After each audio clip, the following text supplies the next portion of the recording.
Hello everyone, this is doctor Jeevesh Yadav. तो Q&A session के part 17 में अगेन जो आपके क्वेश्चंस हैं उसके जो आंसर है मैं यहाँ पे आप लोग को दूंगा। स्टार्ट करते हैं आज के Q&A सेशन। तो सबसे पहले इनका क्वेश्चन है, hello sir, CCC first round DY Patil मिला पर मुझे महाराष्ट्र स्टेट का सेकेंड राउंड अटेंड करना है एंड CCC में DY पाटिल ही रखना है। तो CCC के सेकंड राउंड में फ्रेश चॉइस फिलिंग नहीं किया तो चलेगा क्या? नहीं, ये आपका फ्रेश चॉइस फिलिंग करना ही पड़ेगा। ठीक है, अगर आपने उसी को रखा तो वो नहीं चलेगा। ठीक है, कम से कम आपको सीक्वेंस तो चेंज करने ही पड़ेंगे। ओके, तो ये चीज़ रहेगा मेनली। तो मैंने आपके क्वेरी का आंसर दे दिया कि आपको फ्रेश चॉइस फिलिंग करना ही पड़ेगा, क्योंकि वो रूल रेगुलेशन के हिसाब से है। अदरवाइज़ आपका जो सिक्योरिटी अमाउंट है ना, 50,000 रुपीज़, वो आपका जो है वहाँ पे आपका वो हो सकता है, जब्त हो सकता है। ठीक है, तो इसी वजह से फ्रेश चॉइस फिलिंग करना ज़रूरी है। और नेक्स्ट क्वेरी की ओर अपन आगे बढ़ते हैं। तो इन्होंने पूछा है, hello sir, I got Shalakya seat in Maharashtra branch, कैसा है सर, और काय चिकित्सा लेना बेटर रहेगा क्या? देखो, दोनों ब्रांच अच्छे हैं। ओके, मैं ये नहीं बोलूँगा कि कोई भी ब्रांच ऐसा है करके।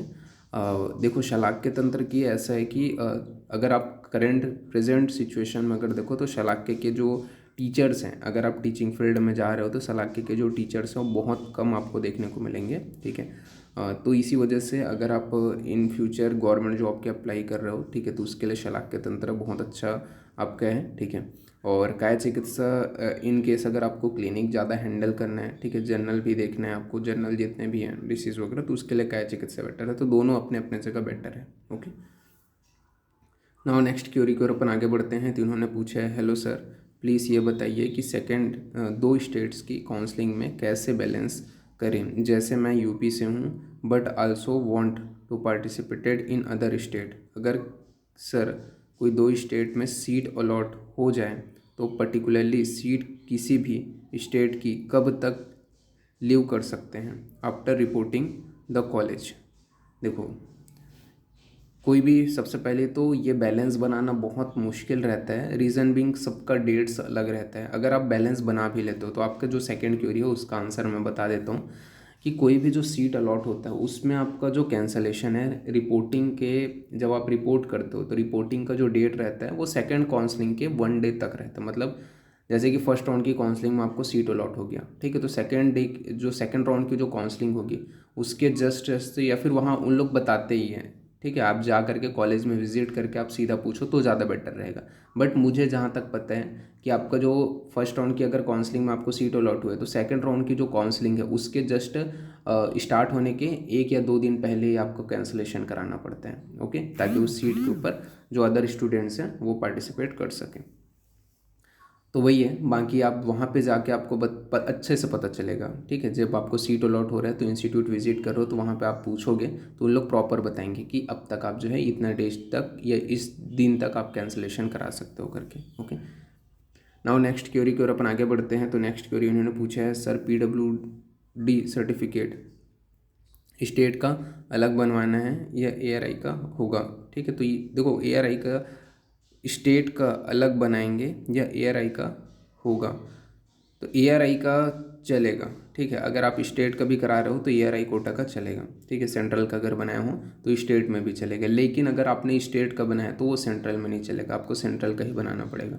लेकिन अगर आपके सेंट्रल का बनाया तो स्टेट कोटा में वो चलेगा।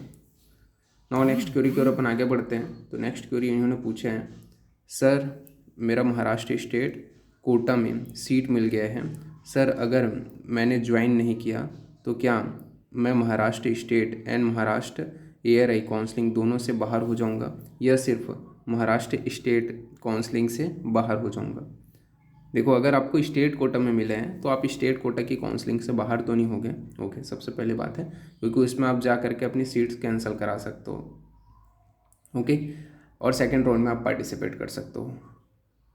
तो ये चीज़ जो मुझे पता है वो मैं बता रहा हूँ, जो रूल रेगुलेशन में रहता है उसी हिसाब से। ठीक है, लेकिन अगर आपको ARI कोटा में अगर मिला है तो ARI कोटा से आप बाहर हो जाओगे। ठीक है, क्योंकि उनका एक ही था, एक ही फाइनल था। तो अगर आप वहाँ पे रिपोर्टिंग नहीं करोगे, अगर ARI कोटा के थ्रू मिला रहता है तब वहाँ से बाहर होते, बट स्टेट कोटा से मिला है तो आप स्टेट कोटा से फर्स्ट राउंड से मान के चलो फ्री एग्जिट ले रहे हो। ओके, सेकेंड राउंड में आप पार्टिसिपेट कर सकते हो। नाउ नेक्स्ट क्वेरी की ओर अपन आगे बढ़ते हैं। तो नेक्स्ट क्वेरी उन्होंने पूछा है, good afternoon sir, I field my IPGT form by journal EWS will doing state counseling, it is possible to apply by only journal category, can we change it? बिल्कुल कर सकते हो, ठीक है, जनरल कैटेगरी से आप स्टेट कोटा में बढ़ सकते हो, बट कैसे भरोगे ये भी थोड़ा रहता है, क्योंकि रजिस्ट्रेशन के टाइम में आपको वही डिटेल्स डालने पड़ते हैं जो आपके पास हैं। बट वही है कि कोई नहीं, अगर आपके पास EWS नहीं है तो उस कंडीशन में आपको जनरल के थ्रू भी सीट्स मिल सकते हैं, ठीक है। बट वही है कि वो आपके स्टेट के ऊपर मैटर करता है कि कौन से स्टेट है। ओके, और नेक्स्ट क्वेरी की ओर अपन आगे बढ़ते हैं। तो इन्होंने पूछा है, good evening sir, I am having one query sir, state counselling में जो 50% ARI का सीट होता है उसकी कितने राउंड्स होते हैं, please reply me on Instagram only. देखो, जितने भी स्टूडेंट्स हैं उनको अगेन मैं बता देता हूँ, जितने भी क्वेरीज अगर आप पूछोगे तो वो Q&A में ही आपको उसका रिप्लाई मिलेगा, ठीक है। पर्टिकुलरली मैं एक एक चीज़ों को मैसेज करके नहीं बता सकता। टोटल उसके 3 राउंड होते हैं, 4 राउंड होते हैं, ठीक है, ये सॉरी 3 राउंड होते हैं। अगर आप 15% AA CCC की काउंसलिंग के लिए अगर आप काउंसलिंग देखते हो तो टोटल मेनली अभी तक जो है वो 3 राउंड होते हैं, फर्स्ट राउंड, सेकंड राउंड और थर्ड राउंड को ही अपन मॉप अप राउंड भी बोलते हैं। तो 3 राउंड होता है 15% जो सीट्स है उसके लिए।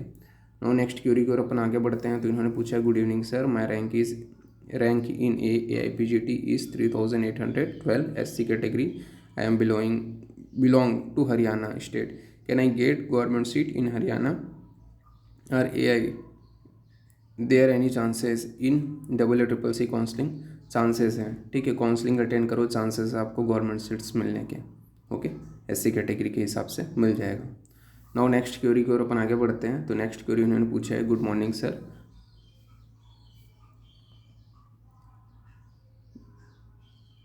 ये अगर देखो यहाँ पे मैं आपको एक और बता देता हूँ, ये ARI अगर रैंक होगा तब आपको सीट मिलेगा। ओके, ये आप बोल रहे हो ना कि ये अगर कैटेगरी रैंक है तो नहीं मिलेगा, अगर ये आपका ARI रैंक है, AIPGT ARI रैंक है 3812, तब आपको जो है सीट अलॉट हो जाएगा। लेकिन अगर ये SC कैटेगरी का रैंक होगा तो नहीं मिलेगा, ठीक है, आपको प्राइवेट कॉलेजेस मिलने के चांसेस रहेंगे।